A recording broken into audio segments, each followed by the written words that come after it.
Hello and welcome to the Spark and the Forge podcast. I'm your host, Subrata Kar. Today we are diving into a fascinating topic, and that is reimagining the future of work. Think about this for a moment. AI tools are taking over repetitive tasks. In some sense, it gives us time to focus on things like creativity, strategy, solving big challenges. And this isn't science fiction anymore. Look around, and you will see it started happening all around us. Now, here's the thing. On one side, we are seeing fewer people entering the workforce in some parts of the world, especially in countries with declining birth rates, which poses significant economic challenges. On the other hand, technology is advancing at rapid pace. AI and automation are making it possible to get things done faster and more precisely. These are just some of the major shifts are changing the way we think about work and how we prepare for the future. The big question is, how do we make sure technology works with us and not just for us? So how do we balance machine efficiency with creativity, empathy, leadership, and unexplored human potential that only we humans can bring to the table? To help us unpack all these ideas and many more, I'm excited to have Subbu Iyer join us today. Subbu is the co-founder and CEO of Giggr Technologies and has a decade of experience with companies like SAP and American Express. He has seen firsthand how technology and talent intersect and has a vision for what the future of work could look like. In this episode, we will talk about the major shifts happening the way we work, the skills we need to thrive alongside AI, and how businesses can combine human potential and advanced tech to create real impact. We will also hear about Subbu's personal journey, what shaped his vision for the future, and the work he's doing today. So, how will human and AI work together in the future? And how do we prepare for this new era? Let's dive in. Here is my conversation with Subbu Iyer.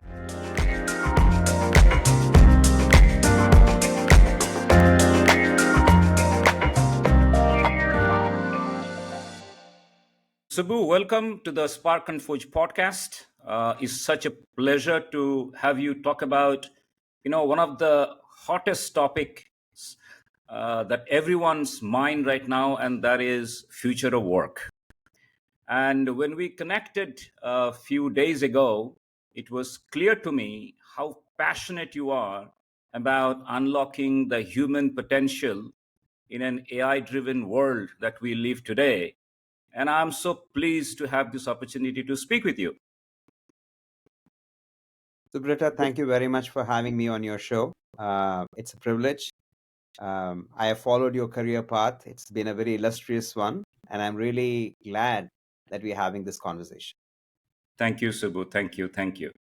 So, I have named today's discussion Reimagining the Future of Work. I'll tell you why. Because I believe that we are at a turning point, one that is reshaping how we think about and approach work in truly transformative ways.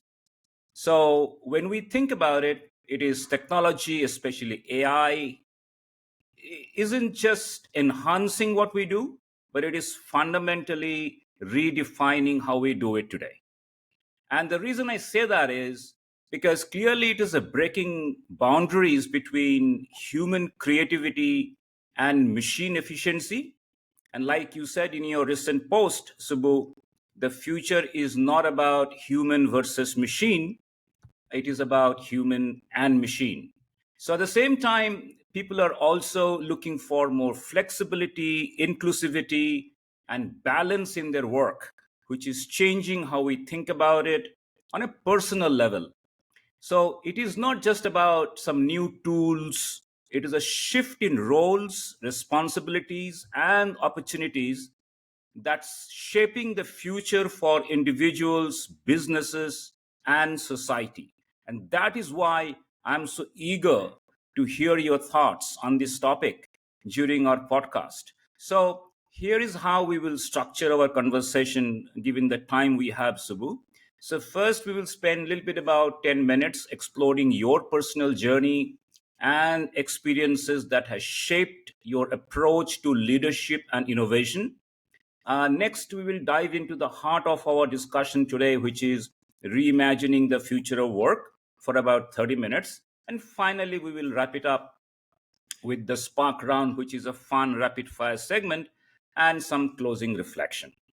So, to start with, let's hear a little bit about your own early life and share something that is not already in your professional bio. Things like where did you grow up? How did those early experiences shape the leader and the innovator you are today? And finally, were there any pivotal moments that set the course for the remarkable career that you have built? Um, well, I must start by saying that, you know, my career path has been a very different one than most people would imagine. And I think the one thing that has punctuated my career path has been that I have never stood for a popularity war. I've always believed in intellectual integrity, and I have always delivered to that intellectual integrity. So personalities have never threatened me. Most of the time, I have been perceived as a threat for most other leaders in the organization when I was not. But that's another story for another podcast, maybe. But coming back to what defined my career is, um and I think that it has been over 35 years, and it remains still today. The ability to think differently, not just for the sake of thinking differently, but always aspirational. And I want to define aspirational because I use that term a lot these days. It is a force for, being for the greater good. Hmm. As an example, it is not enough to aspire to be a Virat Kohli, but what do you do with the power that accompanies being a Virat Kohli? You know, whether it is the power to use the money, the fame, that is aspiration. And I think that, to me, my entire career, that's basically what has driven me.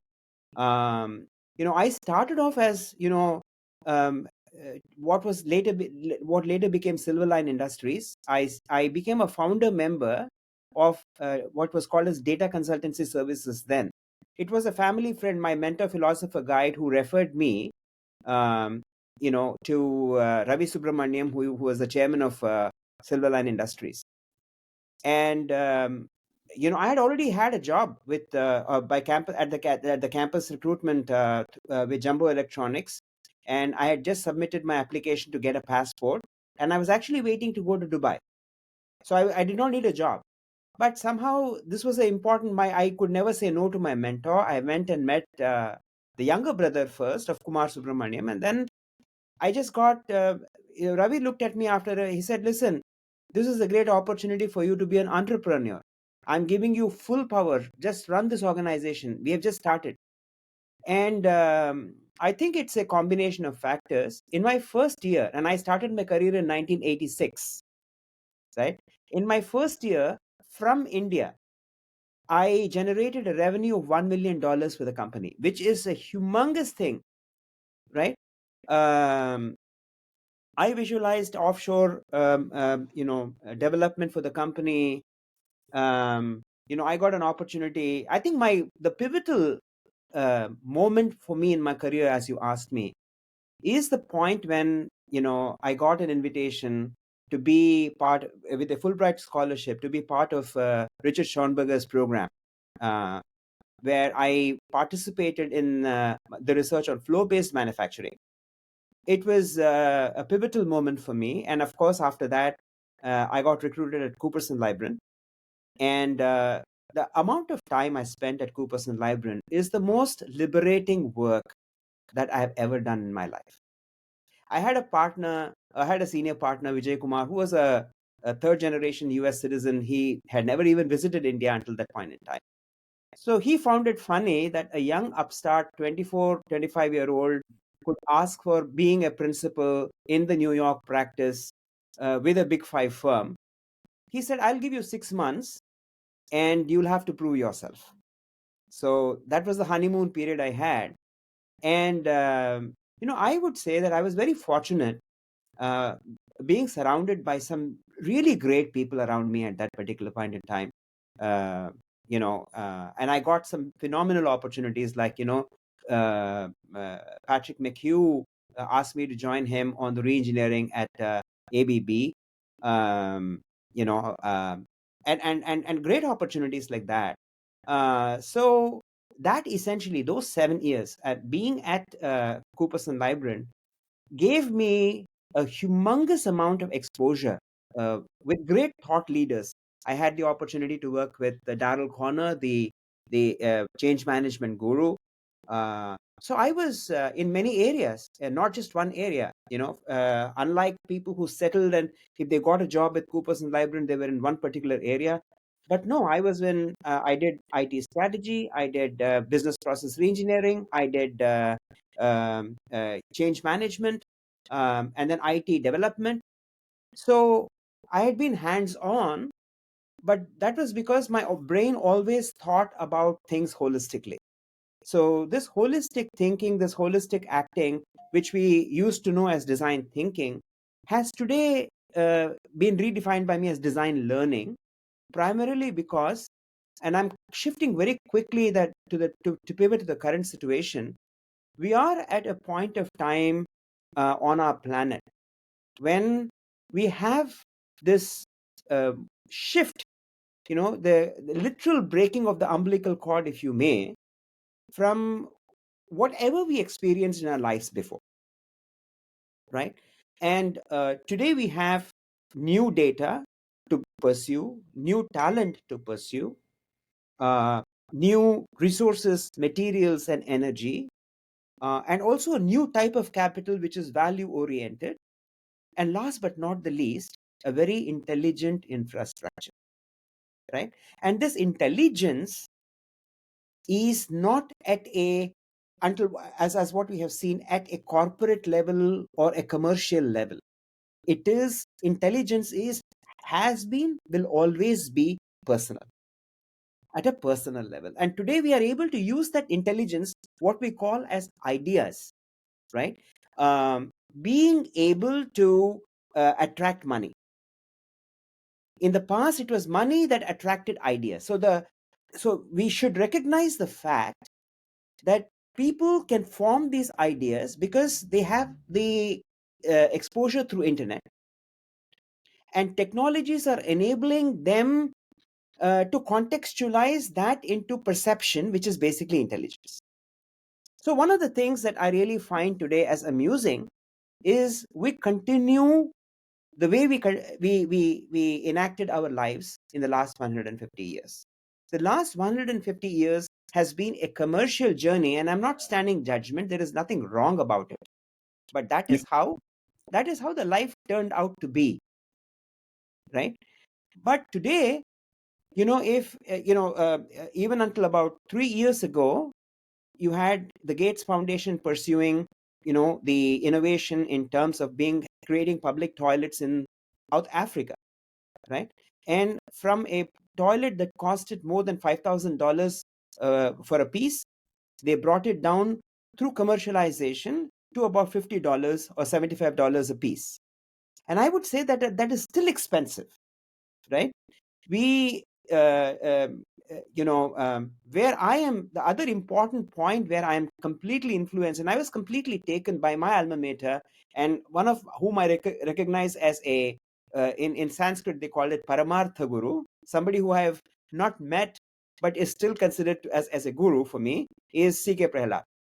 C.K. Prahalad and N.S. Krishnan, in their seminal work, more than 18 years ago, talked about n is equals to 1, r is equals to g. N is equals to 1 is a unique experience for an individual that is crafted by R is equals to G, the best resource in the world, anywhere from anywhere, right?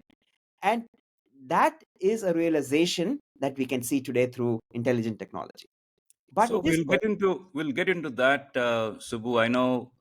See, when I was going through your work and the conversation that I had with you initially, I yeah. was trying to connect the dots because you can only do what you're doing today, which is focused on value and working on something of future of work and the kind of things that you were talking about, provided something which has led you in your career, in your upbringing, in your value system throughout your early life.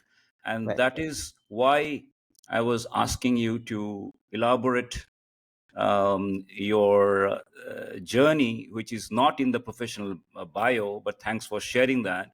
Second question, which I will ask you, is that, many leaders Mhm. start their careers with some very strong sense of values, Mhm. like integrity, like commitment to purpose, and things like that. Yet, as they navigate uh, challenges and complexities in their career, embodying those values can be difficult. So, how have you ensured that the values that you uphold and the people that you worked with, your mentors and others, are dear to you and guide you today in your decisions and actions, especially as you build company like Giggr to create lasting impact? See, I was born into I would call a upper middle class family by birth. My father was a musician, a very eminent musician who won a Padma Shri, and I have three Padma Shris in my family. My cousins Vivi Subramaniam and Vivi Ravi are very famous violinists. I was born into a. My mother came from a very illustrious, education family. Her elder brother was the editor of Statesman. So I had. Uh, I was brought up in a very rich cultural menu. Uh, in fact, I was just recollecting recently, we had the greatest of artists, Amir Khan, Zakir Hussain. In fact, my father played a Polydor record with Zakir Hussain's father, and he wanted him to do a same thing with his son. So a very young Zakir Hussain came to my house, and I remember very young, I was 6 or 7, and talking to him about the tonal differences between a mridangam and a tabla. And Mm. this great maestro listening to me in all his kindness, despite being already a famous maestro by then. Um, uh, Allah Rakha and Zakir Hussain were very amused. But so I grew up in a very rich menu. And I'll tell you, I think the values part of it, it was, um, I was forced, or maybe, but it became voluntary till today. Waking up at 4 a.m., no matter where you are in which part of the world, waking up at 4 a.m., being ground very much to Bhagavad Gita, the Indian values, the value system, and remembering dharma. And Mm. I think I know you have an international audience, but I would say that dharma is simply a way of life, right? Mm. And that way of life was never told. I was never forced into anything. I was never, but that essentially, which was percolated by my parents, what I saw in my environment, um, became a part of me. So, um, and I think that even if I was ambitious, in my earlier younger years, I think that turned to aspiration after a point of time when I was able to get a sense of maturity. And and I would say that the evolution of me as a better human being happened, started happening as my experiences guided me, to think about not just myself, but be able to say, how am I going to be contributing to a greater cause? And that is something that I'm extremely proud of. If you look at my LinkedIn profile, I have something like about 67 to 70 endorsements. But what I'm really proud about is at least 20 to 30 of them have become CXOs in different parts of the world, right? And they say that I made a difference to their lives. And to me, that is extremely important. And that is if you may, that leadership quality which enables you to transform lives. Hmm. Either I cannot ever be arrogant upon myself that I will change this world or I will transform this world. That is not for me. That is for a Hmm. greater power. But to the extent of my uh, power of influence, if I can be a good force, I think that is basically what guides. And I would urge every single person, uh, to think about it in that way. To be able to be a greater force, uh, at least in the power of influence, which will then exponentially grow and make this planet a better place to live. Now, let's dive into the core discussion for today, which is reimagining the future of work. And we'll try and spend about 30 minutes in few questions. So, when we think about future of work, um, technology often takes the spotlight, but there is another critical factor shaping the transformation, which is the demographic shifts, which are happening in many developed nations. Even in India, also, we are not even our replacement level. But that's a different matter. Which means that we will see in future the fewer people entering the workforce. Over time, this could challenge economic growth and put pressure on the industries to sustain productivity. So this is one. Second, this is where I think the advancements of the AI and automation becomes even more important. So these technologies are filling in the gaps by taking on the tasks which are requiring precision and efficiency, while allowing humans to focus on a higher order of creative thinking, strategy, emotional roles, or empathetic roles, as you call it, right? At the same time, our societal shifts are also have been quite prominent, especially after the COVID that we have gone through, and the rise of hybrid work models and the growing demands for the work life balance, right, are redefining what works look like on a personal level and organization level. So with all these forces converging, I would love to hear your perspective on two aspects. First question is, how are demographic trends, technological advancements, and societal shifts reshaping the future of work? And second, you could talk about in terms of what should organization prioritize to adapt to these interconnected challenges and opportunities. Okay, those are two very deep questions, Yep. and I'm it's actually an ocean, but I'm going to try and be very precise. Yeah. You asked, the first question was about demographic shifts. The precise answer for that is that in the next 4 decades, the predominant workforce is going to be the age segments of the current 8 to 18, which is Gen A, and 18 to 25, which is Gen Z.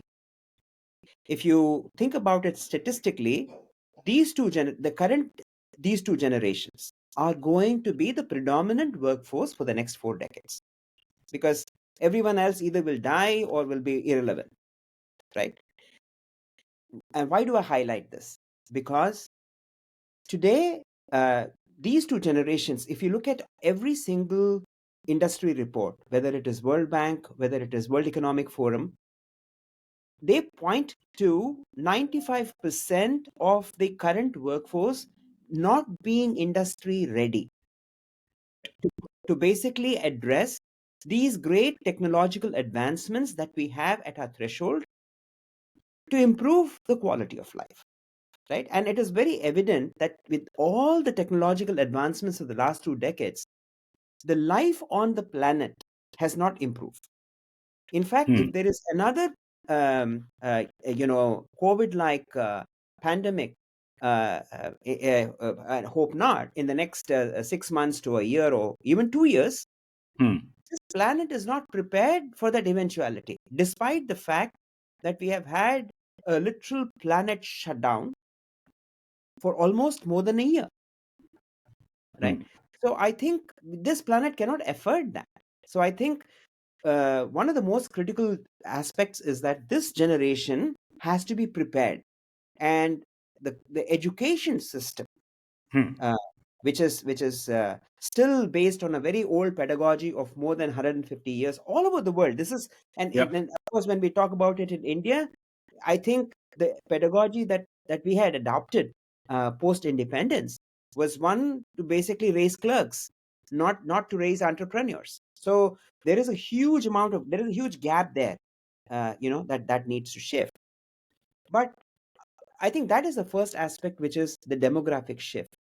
The technology that we are talking about today is no longer information technology; it is digital technology, right?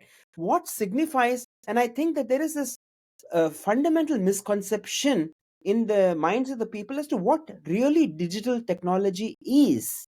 It is basically nine identified areas of digital technology that we can talk about. The first one, of course, is led by machine learning, artificial intelligence, and today generative intelligence. So that is one area. The second one is basically moving from that, the robotics. Uh, then comes the nanomaterials and the biomaterials, or the nanotech and the biotech. The technology associated with these materials, because they can emit data, and we can read that data at source. Okay. Then comes, your 3D or 4D printing, your enmeshed networks, your pervasive computing, right? Now, this is are we really attacking these, so they have a connection, by the way. These digital technologies, these are the elements of digital technologies, and they have a connection.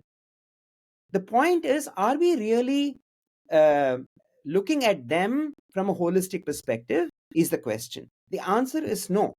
In fact, there are two fundamental problems that we face from a technology point of view. One Hmm. is, many of them are trying to append many of these singular digital technologies Hmm. into information technology, patchwork, which is what we did. It's not going to work. It's going to be a tremendous amount of waste of money, time, energy, effort in Hmm. doing that. So those who look at it, Can okay, you you do can you not just pause and explain why do you think that? integrate. You cannot integrate Hmm. the legacy technology of information technology, which is based Hmm. on processing, Hmm. okay, with what digital demands, which is Hmm. computing in real time, right? So what we can do, we cannot throw away the legacy. We will have to maintain the legacy system. So there are a number of reasons. As I told you, there are 5 elements I talked about: data, talent, resources, materials, energy, the financial capital, and intelligent infrastructure. The first thing, data. The data of the past, Hmm. which is not curated to either the new sources, is not there. So your past data is going to be relevant only to the extent of the historical data that has been stored for a persona. Hmm. If you want new data in terms of Subrata Kar using, let's say, health data from his Apple Watch, okay, there is no place to find that data. You will now need to connect that device, or the wearable that Subrata is using, to this new technology that captures data at source. This cannot be something that you can take it into an Excel spreadsheet, or put it into a database and then process it later. This is going to tell you, the technology has got the capability, in fact, from your Apple Watch, to be able to read that data, and if there is a problem, to be able to immediately alert a connection who is supposed to be your, let's say, a family member, who will basically address your problem, a physician who will attend to your problem immediately or set up an appointment and attend to you immediately. So this possibility of automation through intelligence, right? That these are the people, the data in there. This data, this connection is not there in information technology, but this is available. Even if you did not create it, it is available in your private database. Today, a cloud 4.5 AI technology can basically read that and connect it, saying this is a life-saving situation, circumstance. I do not need to even ask Subrata Kar for his approval because he's not in a position to give me his approval. Okay, this is an emergency situation. I need to connect him to the right source so that action can be taken on his health data, right? So there is a fundamental difference. The structure of data that existed in the past is not relevant to the future. Now, next comes the talent. The talent itself cannot say, okay, there is a certain amount of intelligence and that will basically work. This needs to be connected to the right source. It needs to make sure that Subrata Kar gets the right advice, the right uh, attention at the right price. So at one level, we are talking about two different kinds of values in the life of Subrata Kar. The five things that we're talking about at a functional level, that it has to be digital, right? Not information technology which processes data, but computes data in real time. That's the basic functional value of any new digital technology. The second thing is the lifetime value. You know, you your data is not episodic like it is today. See, if any physician, the reason I'm taking a health example is that most people will understand and relate to health data immediately. We can shift the same thing to other examples. So the second is lifetime value. What is the lifetime value of that data? The third is basically the trust, which is the emotional value. If I extend my data and if I give permission to this physician, can I trust him to keep this confidential? If I extend my if Subrata, today you have a invention and you are trying to find a co-partner in North America whom you have never met, right? Can I trust this person? How will you form that trust? And I go back to one of the most defining books that influenced my thought is Andy Grove's Only the Paranoid Survive, right? How he transformed Intel from a microprocessor to a microchip company, right? And you see, so that is a transformation. So here we are looking at that trust factor, emotional factor, where you have data to support and say, intelligence to form and say, Subrata can trust Subbu Iyer, who is miles away, in terms of being able to become a co-partner. Then Yeah. comes, so the third part is the emotional value. The fourth part is basically your value the economic value is the last value, right? But in an ecosystem, how do you sorry, I thought you had a question. Go ahead. Just yeah. So you talked about, we're talking about the future of work, how it is reshaping. Right. So we talked about the demographic aspects, which you Mhm, alluded to. And mhm. then you went back and talked about the 9 dimensions that we need to think about, From a and digital technology perspective. of which the data of the past may not be directly relevant, Yes. because now we are living in the age of intelligence. And Yes. how do we nurture all of those in an interconnected way? It is Yes. something that to be thought through. Now, talk, talk about how the the demographics, the technological shifts, and the societal aspect and the talent, which you put Mhm, another dimension, how mhm. are these driving us to think about the future of work look like? See, from a demographic perspective, to be really precise, um, for the 60, the baby boomer 60 plus, or the millennials and others, adapting is, there is a resistance. There is an internal resistance. They would do it only if it is absolutely necessary, right? And there are many constraints, social, economic, and perhaps even psychological constraints in that demography. What you find in the demography of Gen A and Gen Z is they're naturally born into this. They are digital natives. They have the least resistance. In fact, the more digital you give them, they're happy. In terms of adaptation, so their adaptation rate is one of the key factors that needs to be taken advantage of, right?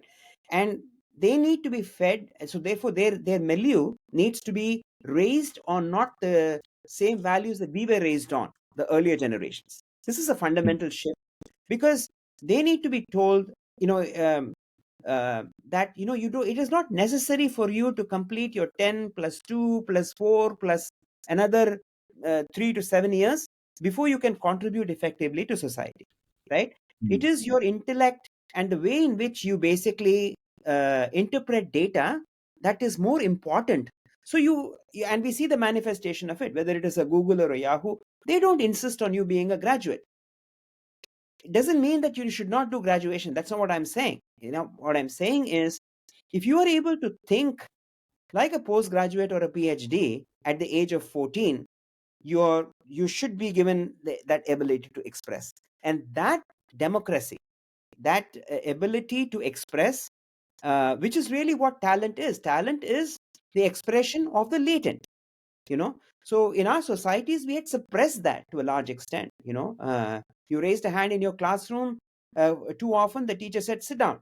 You're raising your hand too many times. So I think today we have crossed that chasm. We have the ability to work in an ecosystem. Any age group can contribute effectively, and this technology we should take advantage of, you know and try and create a society where education is important, but the right education with the right pedagogy, with the right values. And I think that those are the areas where we can channel the young generation to think about and create it, because they should be creators.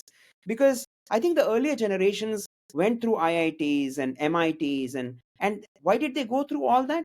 With a single purpose of finding a great job.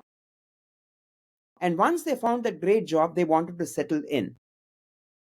And once you settled in and you had raised a family and you had debt and you had commitments, you wanted to your ability to take risks was. And this is where the pivot shifts. I think we are in the digital age. Risk should be looked at not as a risk of doing something, which has been the traditional way.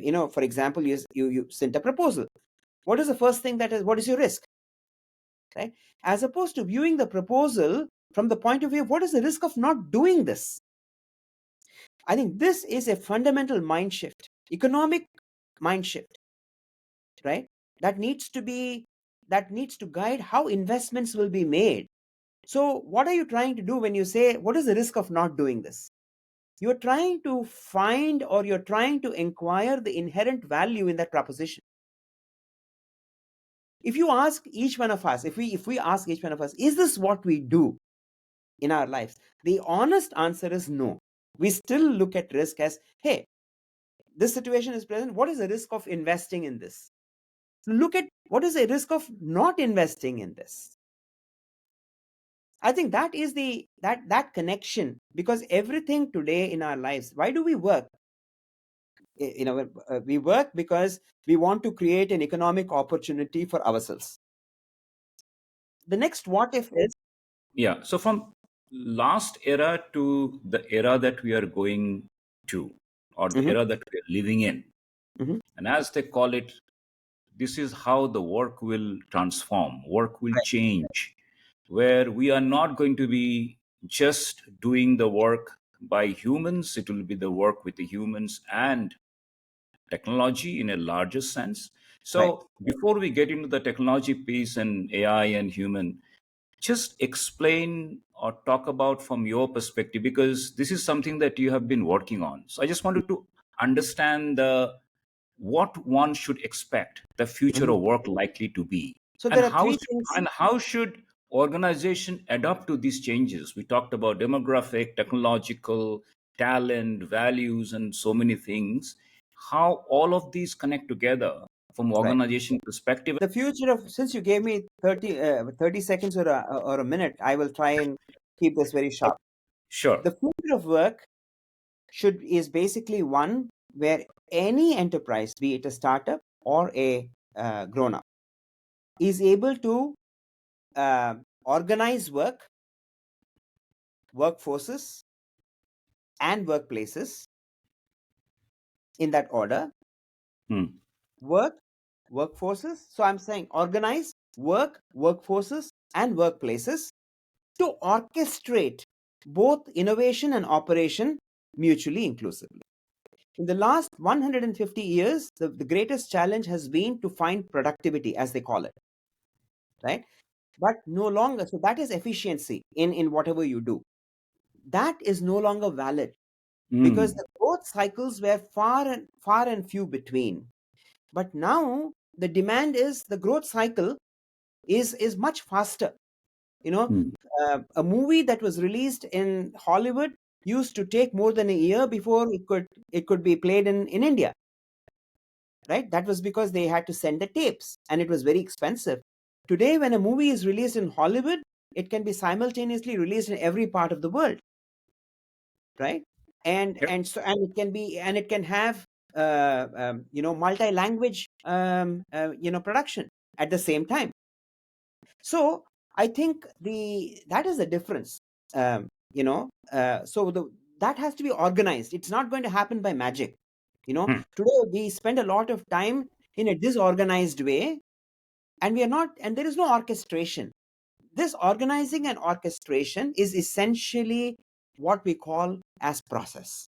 Hmm. And that process, because of the fact that all the five elements of that process, data, talent, energy, resources, and materials, uh, capital, and infrastructure, are all different from the past, you need to redefine this process where data can be created, where data can be tracked and traced from creation to its consumption in a continuum.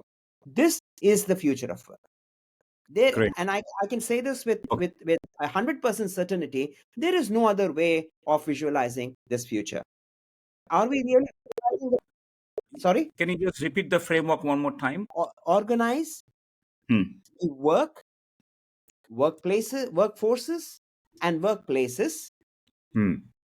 to orchestrate Hmm. Okay. innovation and operations mutually inclusively. One of the important thing which is there in everybody's mind, which is AI impact, artificial intelligence impact on the job creation and displacement. Mhm, Why job creation? Because if you look at the World Economic Forum data, I think it is there in your report as well. They talked about automation could contribute up to $15 trillion of global economy by 2030, correct. unlocking efficiencies across various sectors like manufacturing, logistics, healthcare. However, these gains come with a concern that about job displacement. Mhm, Up to 85 million jobs could be displaced by automation by 2025. mhm, However, approximately 97 million new jobs could also emerge, and mhm. that will require reskilling. I think that Right, is a key point which they have right, also observed, which right. means although the jobs will be displaced, Mhm, but new jobs will come up that will require reskilling. And I right. think that is a point that you also raised in the earlier part when you talked about the shifts, Yes. that some of those nine core elements that you mentioned, Right, how all of those will be required for us to get prepared for right. when we think about the future of work. Now, how do you see this dynamic Mhm, playing out, particularly in India? Let's take India, for example, right? mhm. Which has 55% of our workforces are currently in the services sector. Take Right. another 15-20% in the manufacturing, around 40% or 42% in agriculture. So, in this context, Mhm. what steps do you think we need to take to prepare the workforce for these changes? Hmm. and ensure that we are ready for new roles and opportunities that AI will bring? Sure. First and foremost, we need to drop this notion that Yeah, AI and automation are synonymous with one another. They are not. They are completely two different things. AI is the ability to compute deeper and wider, whereas automation is the ability to connect. Because in that process of computing, there are multiple elements or roles that basically enable a process to complete. So the process automation, so every report that basically keeps talking, and the way we interpret it, that AI and automation, we kind of club them together. They are not the same. They are completely two different things. AI by nature has been something, the power of computing with the chips coming in. If you look at Nvidia, they're building chips with the power of performance in them, you know but those chips can perform only by connecting the automation to the right kind of roles that will basically close the loop of a process. So now you took the example in India. Let's take agriculture, right? We need a farmer who basically needs to operate with a handheld device in his hand, right?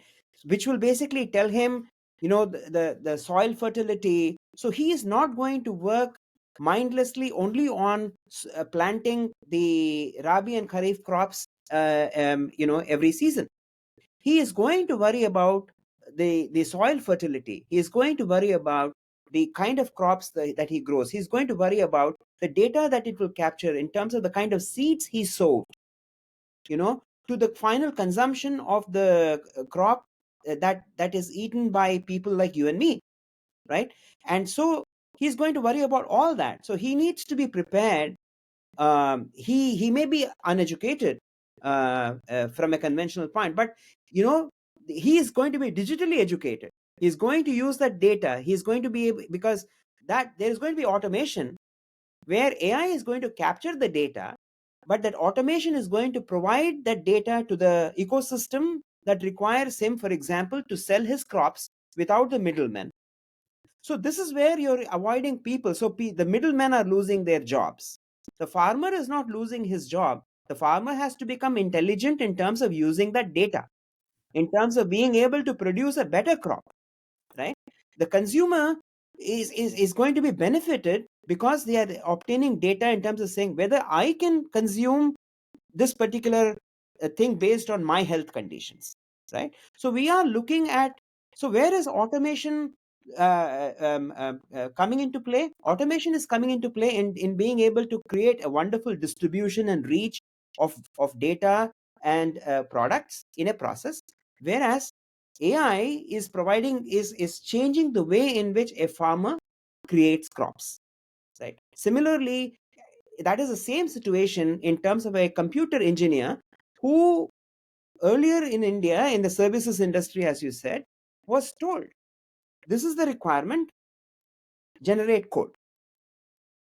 But now there is a AI that is ready to generate code if you are able to give it the right kind of instructions that you gave to a human being.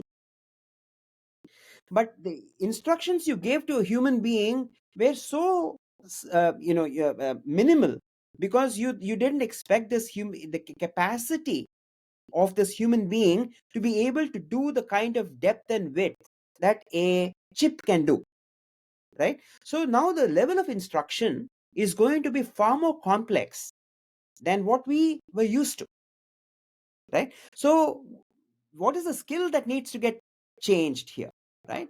The ability of the human beings to be able to understand the depth and width of computing and be able to generate a requirement that is far more complex than what we could think about, right? So this is where the fundamental shift is. The fundamental shift is not about in engineering, and engineering needs to be married deeply to science. So every engineer should only not look at a hammer and see, how can I go and bang how many nails, right?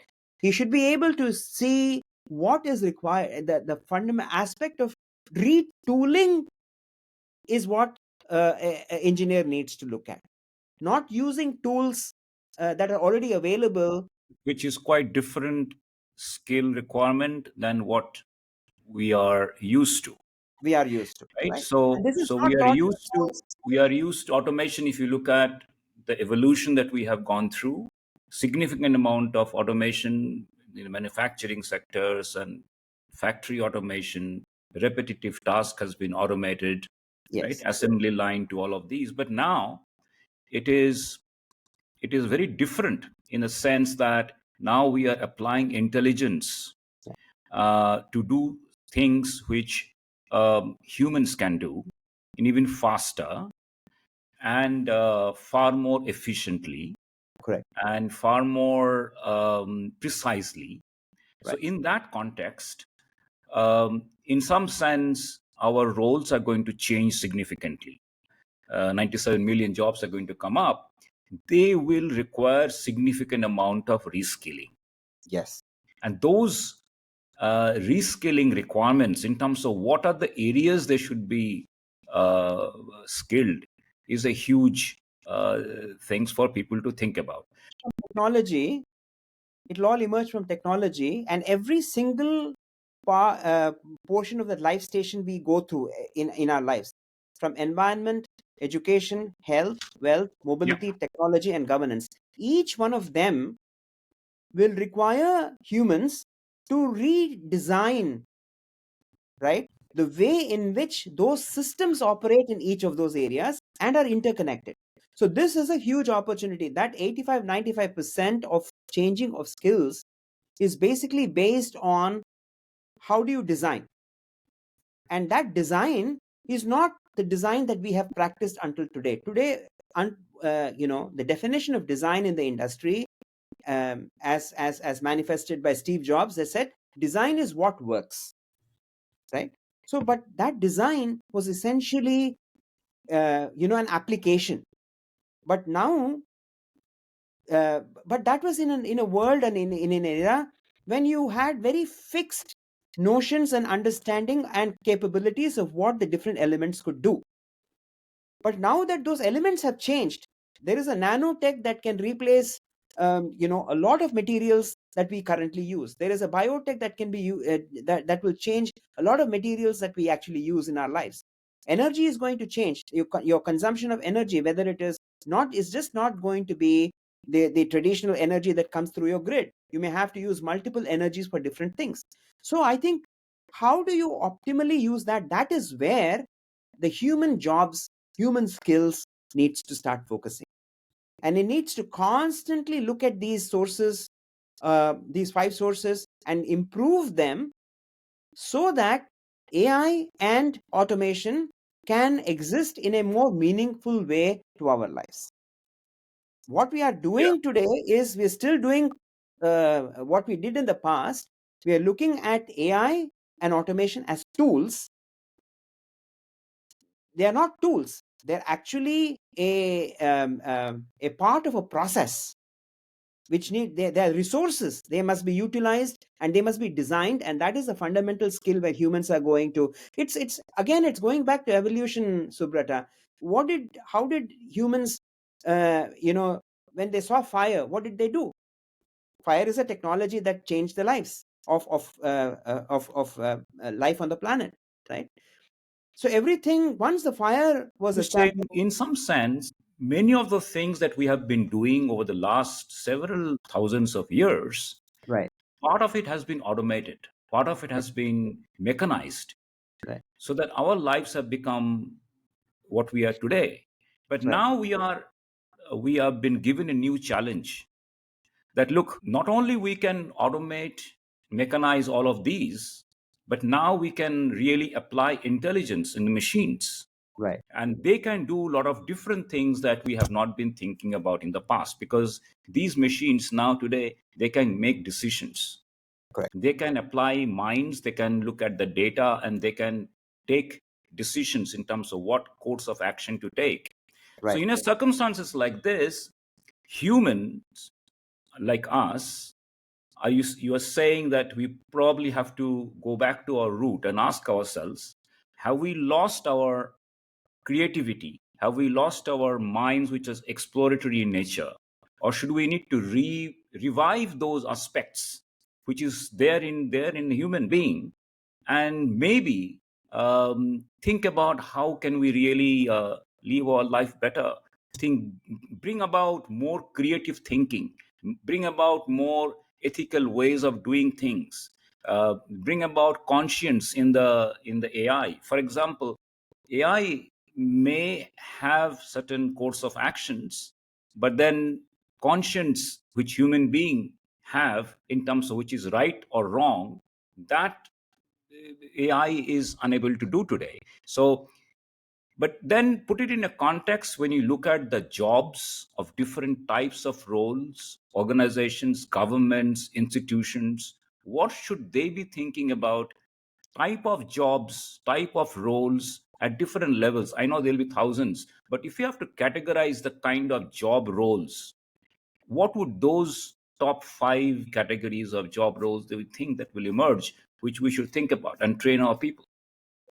So, if you'll excuse me saying this, we have not lost our ability to be creative. In fact, we have accentuated our ability to be creative. But that creativity is not creation.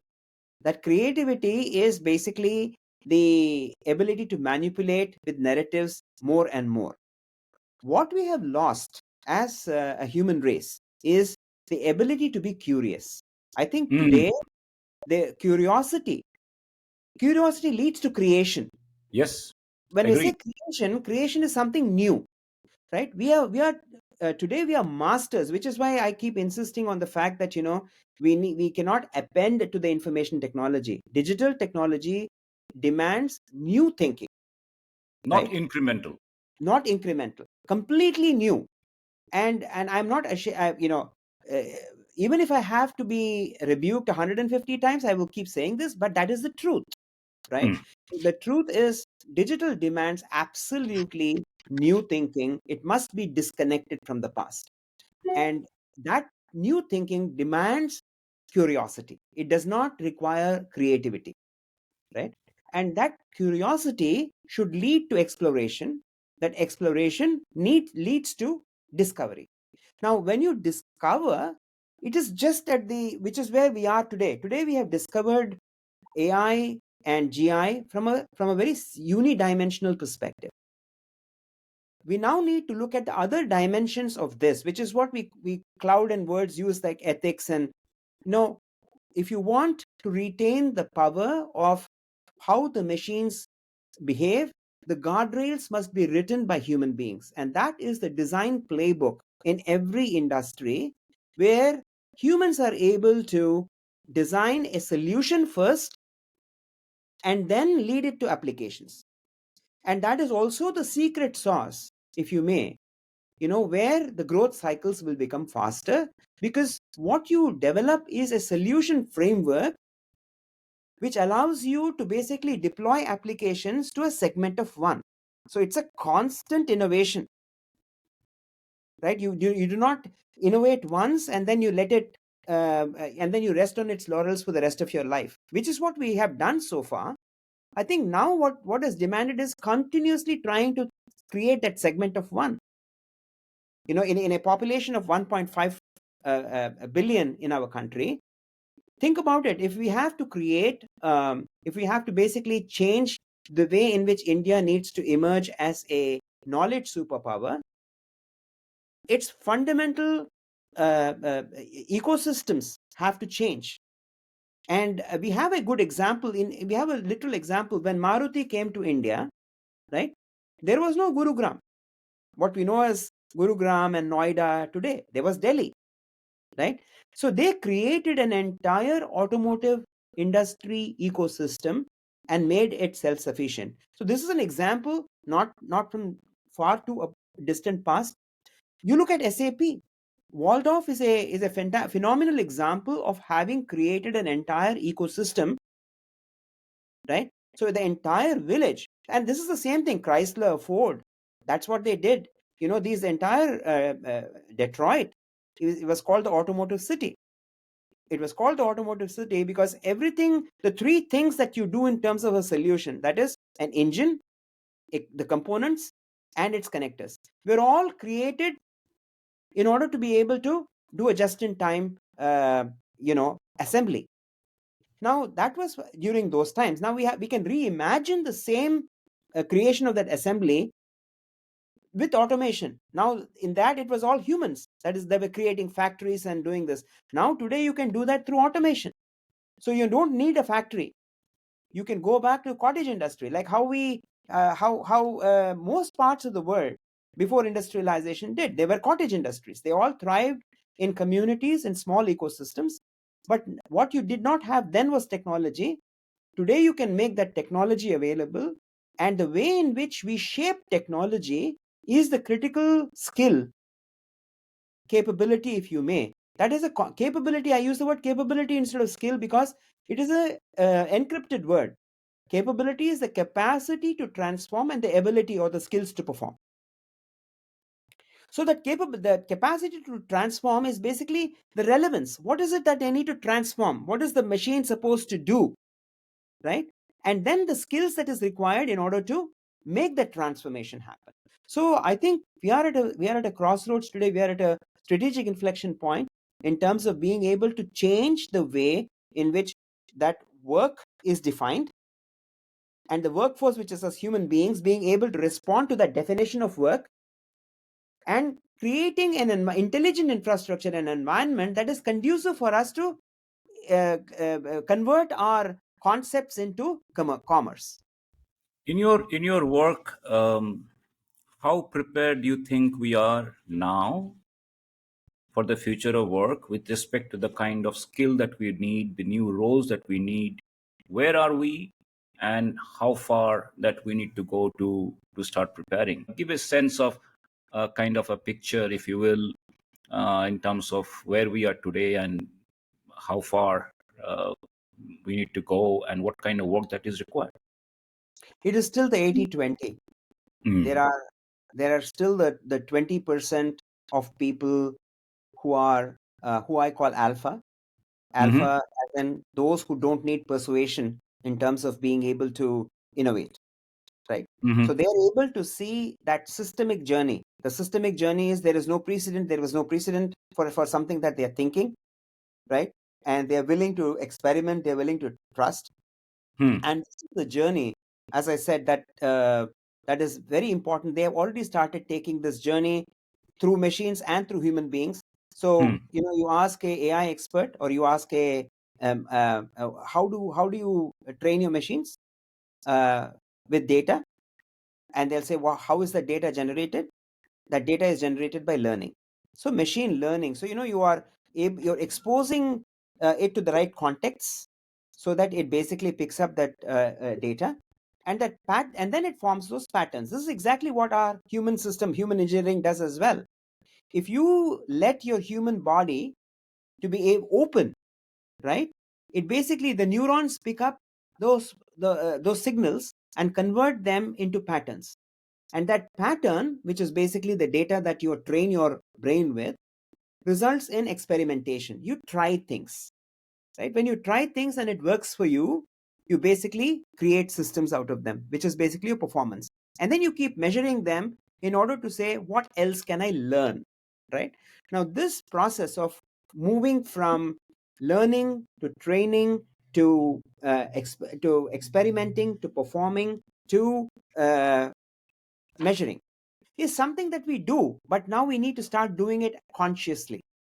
We need to do it with a consciousness, thinking very clearly about the fact that the past is irrelevant. We cannot rest on its laurels, no matter how romantic it was. There is a new future we need to create, not just. So that contribution is a very important aspect. Um, in terms of preparation, from a organizational perspective, when we talk about an organization, we are talking about groups of people coming into that concept also is changing. See, in the past we had a few wealthy people and a majority of them who basically took up jobs. This was the blue colored job. You look at the old movies, you had black and white, you will see thousands of people descending into a factory, with their tiffin boxes or their, and then 9 to 5 they did, and they came back home. That concept is changed today Today, if you think of an idea and you're able to create you can create an industry by in itself, and that industry is no longer a factory. It is basically done. It's a hybrid world. You can work out of anywhere. You creating technology first. Think about the automation of cars, right? It is not simply built and assembled in a factory. First and foremost, its entire chassis, its entire mechanism is created on a computer. Okay, and then it is basically created in a factory which is not which is not producing assembly line of producing 500 cars per day. It is creating an assembly line of creating 5 cars per day or 5 cars per hour, right? So that is how the creation, the assembly line is changing. So I think where we need that organization is completely new. This is what how do you think about organizing work? That definition is a challenge. I think I have been working with a few organizations in creating GCCs in India, Mm, and I mm, and I'll tell you very honestly, very intelligent human beings. Organization is very progressive, but mm. yet when I present to them that this is what you need to define work, okay, in order for your GCC to be successful, right? They balk. They're not prepared for it. They say, "W- how will we do this? Who will do this? How will the organization react?" There are a lot of these questions about, um, and I think that this is where I think there will be. It'll take a gradual amount of time, and barriers will be Are we, broken. can we afford to wait that long? Because the rate of innovation at the speed at which is happening is pretty fast. Right, One release in 6 months. Now we're talking about one release software every day. Expectations in terms of productivity improvement has gone order of magnitude. right. So, in that context, organizations also will take certain steps to reorganize their workforce, job displacement, all of those things. In as we speak, I think many of the large organizations already started acting on it. So, it is not that we have ample amount of time ahead of us. Right. In that context, are we really getting that message, or the workforce, organizations, leaders, are we really in a place that we are taking the right, the steps, actions to really drive all of this together? Where The are we answer in is this? no. I think my honest answer is not yet. Not I yet. think there is still a lot of feeling that, hey, you know what? Um, there is no urgency for this. So that sense of urgency, right? You're not going to. So just because we talk about these things also does not mean that you are going to be transformed the next day or the next week or the next month. This is a process. You have to examine what is right for you. So I think every organization needs to have a at least a dedicated unit, okay, Mm, that is able to experiment, that is able to look at these new concepts, be able to take bold actions in a limited lab environment, and see the success for themselves, before they can start. I'm not saying that jump, take the leap of faith, because why we should not be doing that is because whether it is AI, whether it is GI, whether it is digital technologies, they are very nascent in their applications, right? So we need to have the future of work or the future of business or the future of commerce, and all the three are connected and related. In the past used to be dependent on how many customers do you have. In fact, this is the question even VCs used to ask startups. What is the number of customers that you're already serving? right. That's the most ridiculous question. They should say, what is the power of your intellectual property? What is the pipeline of your intellectual property? What does that mean? And I'm coming back to what we said is the organization needs to organize itself to creating solutions first, solutions for life. And out of them, you will basically take out, plug and play applications now to a segment of one, not to a cohort of thousands of people, right? So I think the preparation for that eventuality is something that is still being discounted, that is still being said as it is not urgent. And I think there is a sense of urgency that is required. those who show that sense of urgency will Will succeed. basically create that environment. Even the Googles and the Apples of this world. So top 5, I have a feeling, have somehow built this ability to create a solution infrastructure and then an application infrastructure, right? But other than them, most of the businesses, commerces in the world are still working only on the application. Think of a great idea, try to push it into the marketplace. But I think that is not what is will succeed in the future. You need to have a solution base, and I think that is a different mindset, that is a different organization from which you orchestrate for the faster commerce, the faster growth cycles in the future. And that requires a fundamental first principles thinking in every segment of life. And that preparation is definitely not something that I see anywhere. Thank you. So now, let me put this point forward, and this is something that I deeply think about it, how the new world is shaping up. That is the human in collaboration with AI, and I just want to be very specific in terms of AI agents, Mhm, which means a set of processes which can do things independently without even human interventions to a larger extent. A mhm. lot of such work processes can be done by AI agents, which currently being talked about by many things. So, when you think about that being deployed in the workplace, essentially, what it could also mean that it could give you tremendous amount of bandwidth, Mhm, because it gives you that ability to work on things that you always struggle for time. You can do strategic planning, you can do employee conversations, you can do performance management better, you can plan your resources better, you can spend time with the customers more, you can think about creating more value, whereas many of those processes can be highly automated and it can run 24 by 7, right, which means it gives you tremendous amount of bandwidth. right, And it doesn't have to be 9 to 5, they can work 24 by 7, right. whereas we humans can do. So in a world where, in a workplace where there'll be hundreds of thousands of these AI agents Mhm, working alongside mhm. us as an employee, the humans, how will that work uh, transform? And how do you think about, how do you feel about that kind of an environment or that kind of situations, right? Impacting the what we do. How do you feel about that? See, once again, I'm reiterating what I mentioned earlier. I think today agentic framework, um, is being interpreted wrongly as the one. So what does a agent do, right? An agent is essentially a digital twin, and that digital twin can be for an individual, for a company or an industry or organization, and it can be for an institution, right? So the digital twin makes decisions and recommends it to its twin in order to basically take any manual actions that are required.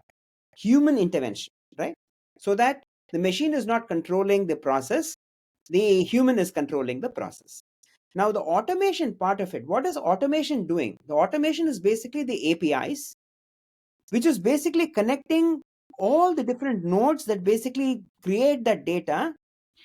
And and what the agent is actually doing is computing that data. It is not automating it, it is not taking a decision, it is creating meaning out of all the data that is available to it in real time, that is provided by the network, which is basically APIs. In the earlier times, we created connectors, we somehow did all kinds of integrations within the organization, by using middleware. Then we started using XMLs for outside data, and we were doing all the circus, right? The APIs today are essentially pipes where data is exchanged on a trustful basis with tokens. Okay, and therefore the data that is generated at source is available to an agent in order to make a better decision recommendation, right? But this recommendation decision is being made constantly based on a context, the context of the human being. See, until now, what technology we know is commercial technology. Commercial technology says, I bought a jeans, immediately Amazon recommends 50 other things that others bought, right? Why is it doing it? Because its loyalty is it to all its merchants who are there on its network. So it is trying to promote the agents. Is that what a commerce network is supposed to do? I'm not being judgmental. The actual answer is it should take care of its consumer and its merchant network, which is customers, at the same time. But it is being lopsided. Now, a commerce network we should not expect that from a commerce network, and there is no judgment. But what the agent will do, in this case, if you have an agent, is the agent is going to tell you, for example, when you arrive at work, this is the list of work that you need to do, and these are the tools that you need to use, these are the people that you need to basically collaborate with, this is the environment in which you're going to work today. So be prepared, and it is going to give you an hour's notice as soon as you shower. It's going to give you a notification on your watch. You're going to look at it. You're going to say, okay, today I'm not going to be working from home. I'm going to be working in a workplace. And that workplace is not my headquarters. That happens to be a kilometer down WeWork environment where I can just go. We'll all assemble, do this work together, complete it. This is what an agent is going to be suggestive. If the team agrees to it, you're going to execute it, right? It's going to be a very different world where the organization is done by the agent, deciding for you as an individual what kind of work you will do that day, how you will be able to, and it is going to basically say, typically, give you all the tools that is required in order to make your work far more producing efficacy, not just efficiency. That is, it is going to encourage you to start thinking innovatively, because exactly as you said, it is giving you more time, right? And it is saving you. Time. We always Yeah, have been struggling for bandwidth. So exactly. you give an example of that. Maybe another example could be somebody as a financial analyst. If you are a finance guy, you'll have a bunch of financial analysts who can do a lot of such analysis for you Yeah, and churn out the data, preparing the reports. right. And so that when you come to the office tomorrow, you Yeah, have those data and reports for you to do things. Other than having 10 financial analysts, you can have one agent which can do multiple different things.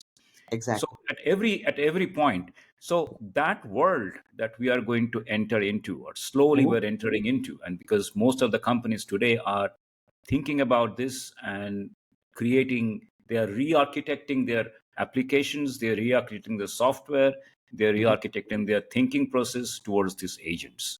Correct. So But so I that's, want to pause you for just 1 second. yeah, Those agents cannot be effective with the data that is available today on the systems.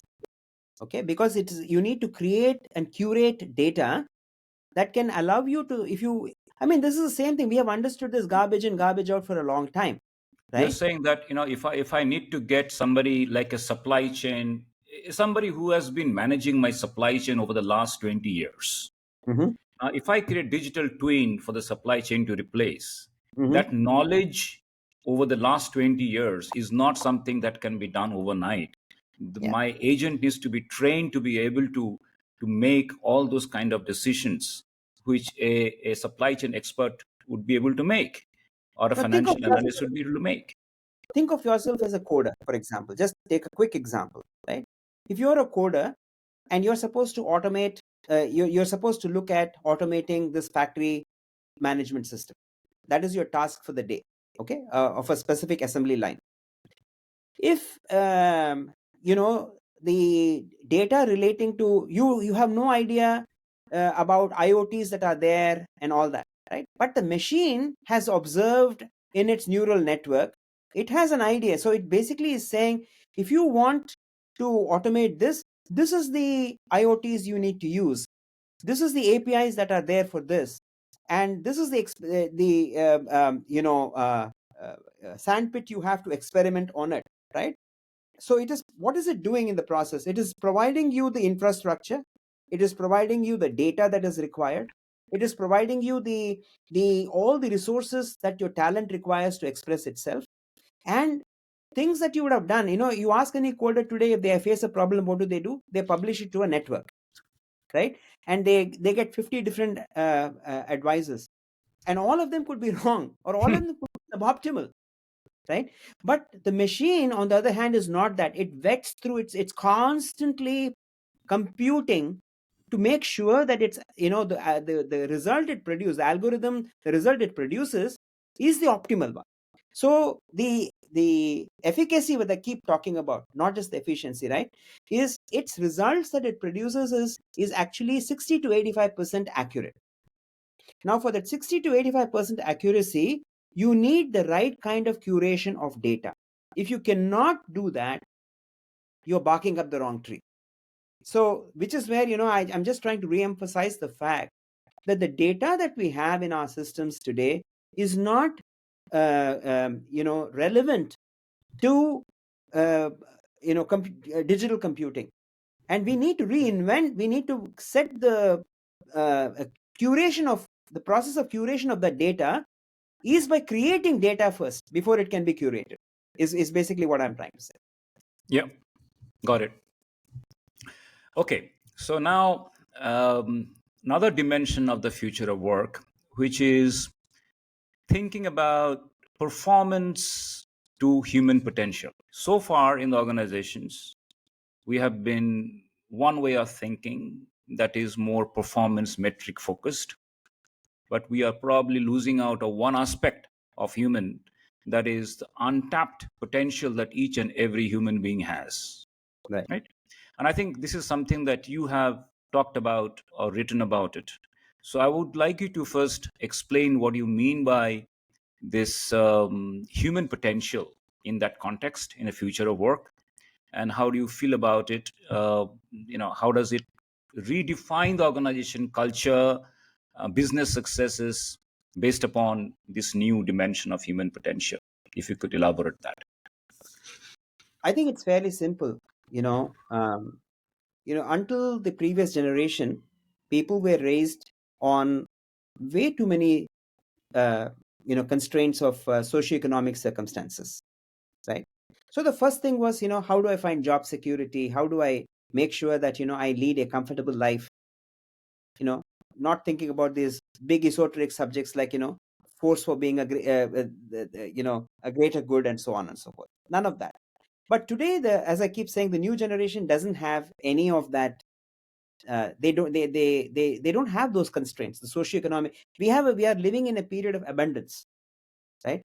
So so what do we do in these changed circumstances? Is how do we align ourselves to become contributors more than consumers? So that's the essence. And if I may, to how can we become contributors? How can we become? And that contribution is basically through innovation, and that innovation is essentially by design learning. How do we learn new things quickly and adapt that learning to performance? Okay. All right. Can you restate the question again? Did I answer your question? No, I was just going to say that, how does this shift redefines the organization culture Yeah. and the business success, Yeah. So because this we is have been something which, yeah. we've been beating down the performance. You know, you basically, what I call as a flogging a dead horse. You basically bring the person in. First of all, the constraint on my part is that I wanted to join this organization. Why? So I'll give you, this is a very effective way of understanding it. Today, if you ask a youngster, you're in technology, if you want to join a company, which one? He will basically name the top 10. But there are hundreds of technology companies in which he or she can be an effective contributor, right? Why are these top companies in the picture? Because they provide that person, that brand, the brand bandwidth. And usually what happens is, in the past, right, you came in and you settled. Now I'm saying the potential actually is many people today can express themselves in terms of their EOB technologists in so many different aspects of life. And that is why I keep talking about this aspect of entrepreneur and entrepreneur, shifting the mindset from jobs to work. The aspect of jobs is how employment changes is the future of work. The employment is not just going to be that I will give you a salary, you're my slave for the period of the time that you're employed by me. No, Mhm. the way in which is, I am a human being, I have the ability to create intellectual property.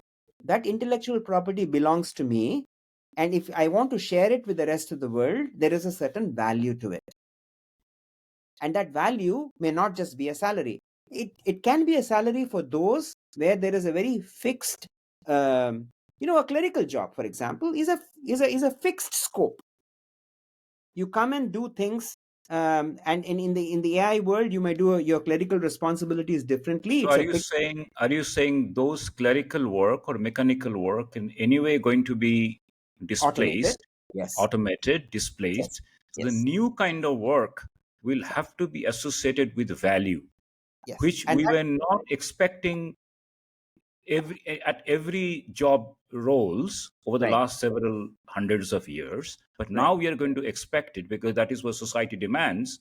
So yes, therefore, whatever role that you create, how that role is getting associated with the value, right, and how do you define that in yes, connection with it, not yes, just repetitive clerical mechanical way, which is a exactly, rethinking, a shift of thinking from traditional to this. is right. that is that what you're referring to or alluding to? So now I'm conscious of time, and now we want to spend some time on your company, which is Giggr. Mhm. So first, talk about what Giggr is. What does Giggr do? Giggr Technologies is exactly, it's a cloud native digital company, um, essentially to accelerate the pursuit of excellence in individuals, industry, and institutions. This pursuit of excellence is basically a scale of which I have developed, with all my years of experience, ranging from innocence to awareness, awareness to understanding, understanding to definition, definition to competence, competence to excellence. If you really understand this scale, that defines our business. That is, every aspect of learning goes through these five stages. So ideally, if you're at the top of whatever you're doing as an individual or industry or institution, you have to range between competence and excellence. But in order to get to competence, you have to be able to define it well first, which is what I keep repeating again. You need to define that work, but you need to get a definition. You need to have the right kind of understanding, the right kind of awareness, and the right kind of innocence. That is a curiosity. Now, so these three steps, if they are automated, if these three steps are providing you the context in which you need to transform, which means that you are at a certainly higher threshold of level of definition, from where you are, that becomes your launch pad for growth. So definition, so therefore your ability to be competent and uh, aim for excellence is automatic. In that sense, it becomes faster. So this is what, so we are building a platform. The platform essentially will enable this process of automation and artificial intelligence to scale this innocence to excellence journey in everyone's life. That is basically what we call as a pursuit of So excellence. this platform can be applied on individual organizations. Organizations can use it Yes. individually. One can use it to develop themselves, Yeah. to create something, Right. To create themselves, to improve themselves, and and all to of these, actually all of and these actually to be. Yeah, go ahead, work finish. on it, and actually work Work on on it. it. Yeah. Okay, Because okay. we're a cloud native place, so it has four very distinct, we call it a C4 platform: conceptualization, to engineering, which is basically creation, to basically the personalization, which is contextualization, and to commercialization. So you can actually keep moving cyclically with risk assured mechanisms in this journey. And by doing that, you are getting yourself prepared for the future of work. Yes, You are getting yourself prepared to create value, right. and you are utilizing the technology to automate multiple things which you can do. But at the same time, you are also um, applying your creativity and thinking and learning in that process to be ready for the future of work, for the future of Absolutely. tomorrow. Okay. Absolutely. Getting access to You talked methodology. about something called design learning. Can you explain that term? What does design learning mean? So design learning, the explanation of design learning is nothing but the unconstrained ability to learn, train, and experiment. So without Hmm. constraints. So, design by nature is constrained. It's constrained by what is available, what is how people will be ready to use it, what money is available to create it, and so on and so forth. This is something that we need to understand. So design thinking, what was talked about, right, Yes. was essentially unconstrained thinking, right? Today, you we don't have the time to think first and then kind of deliberate upon it before we can actually start implementing it. Today we need to think in action, and that is what design learning is all about. design And it. le- uh, Thinking in action without constraints first, and Hmm. creating the solutions Hmm. before you can apply them, and then you can plug and play from those solutions to create more faster applications. So, is that the part and parcel of the thinking on which this here platform is built? Absolutely. So this is the Okay. first, this is where we are, the skills I said, the most important skill that needs to transform is the design learning. So it is embedded on the platform. So without trying to somebody to theorize about it and tell Subrata you need to become a design learner, the platform automatically shifts you in that direction. Got it. And operational point of view, where is Giga today? Where are you in this platform? How far along in the product lifecycle stage? And are you currently scaling, onboarding clients, refining? Where are you? So we use a process of education, ownership, and commitment, because that is a new, uh, I believe, go-to-market policy that needs to be implemented by every single inventor. Hmm. And so we, at the learning stage, at the education stage, we work with alpha customers, and we have onboarded alpha customers, and we will be ready with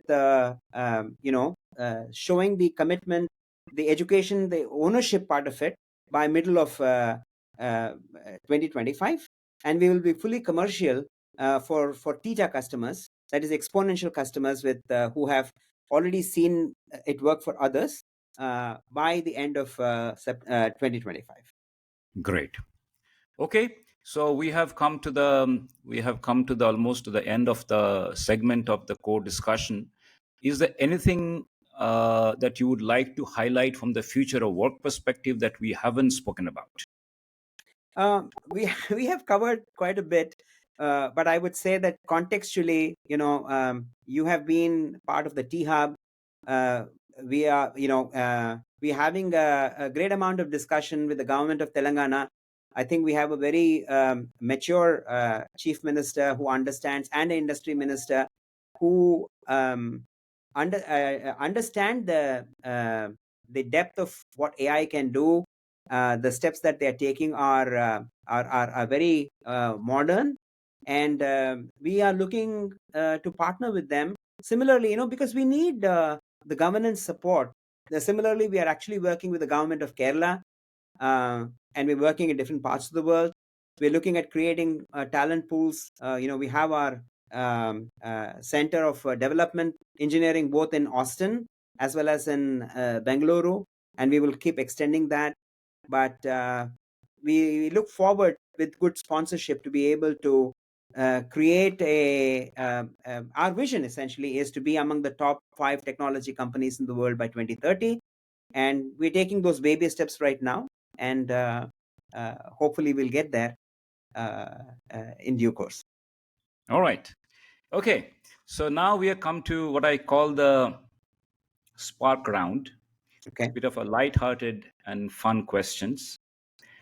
So 3-4 quick ones, and you can tell me what is that one skill that every professional should cultivate for the future of work? Design learning. I thought you will say curiosity. Second, Design learning is based on curiosity, not on. I learned that from you. Second, in one word, what excites you most about AI in the workplace? The time to pursue one's passion. If you could instantly solve one global workforce challenge, what would that be? Better organization. If you could collaborate with any historical figure to tackle the future of work, who would it be and why? Steve Jobs. I thought you Because would say Prahlad. Okay. no, from an industry point of view, Steve Jobs, because he was a good design learner who adapted to the industry requirements very, very quickly. I would say. What's a fun or surprising hobby you have taken up recently that keeps your creativity alive? None, unfortunately. I haven't taken up a hobby, but I have so many interests that there is no time for a new one. And I'm interested in music, architecture. I'm a cyclist, play sports, so keep traveling. But so there's no time for a hobby. But I do all these things in whatever time I get in my life. And finally, who would you recommend as a next guest for the Spark and the Forge? Huh. Um, Yuval Noah Harari. Okay. Great answer, Subbu. And frankly, this was such a fun for me way to wrap up some of the serious discussions. And thanks for playing along. The Spark round is fantastic. So before we go, first of all, incredibly thought-provoking and inspiring conversation with you, Subbu. So thanks for the time. So before we wrap up, could you leave a few takeaways, something for our listeners to reflect on as they navigate their own path in this evolving landscape? So whether you're an individual, whether you're an industry or a reputed organization, I think you need to basically have the mindset of a startup, and even the government institutions. You need to have the mindset of a startup. You need to become humble. You need to go to grade. You need to go back to ground zero and unlearn every single thing that you have learned in your life so far, and be able to have that curiosity to inquire. INQUIRE, not ENQUIRE. So you frame a question from the point of view of an aspirational standpoint. It is time, if you are going to succeed and be a leader, whether as an industry, as an individual, as an institution, you have to have that ability to inquire, explore, and discover. We have learned that from history. This is nothing Einsteinian or Newtonian. Let's understand that. Don't be wedded to the past. Embrace the future, but a future that you can define, that you can create, not a future which others have created. And legacy is a nice place to learn from, but it is not a place for you to be present. It's a future for you to be present. Thank you, Subbu, for being part of the Spark and Forge podcast. Your insights remind us that the future of work isn't something that just happens to us. And if I have to wrap it up, I would say that it is something that we have the power to shape up. I think that is something that I have learned. And by embracing change, by unlocking what you call human potential, design learning, leveraging technology responsibly, and don't forget the data of the past is not the relevant today, and that is the key for intelligence. And we create a workplace and a society that can thrive together. And to everyone who's listening, if this conversation resonated with you, then I would love for you to join the Spark and the Forge community. Subscribe to the podcast wherever you get your podcast, YouTube, Spotify, or any of your favorite platform, and share this episode with your network and help this to amplify and these important conversations. Your support means a lot to me, and it allows us to bring fresh perspective and ideas that matter. And I would also love to hear your thoughts in terms of how do you see AI and innovation transforming our workforce, our work, and the business. Engage with me on the LinkedIn or reach out directly. Let's keep this dialogue alive and inspiring. And the Spark and the Forge isn't just a podcast, it is a platform for ideas, challenge the status quo, and fuel meaningful change. Together, we can stay curious, stay innovative, and make a real difference. Thank you for tuning in, and I will see you in the next podcast. Thank you so much.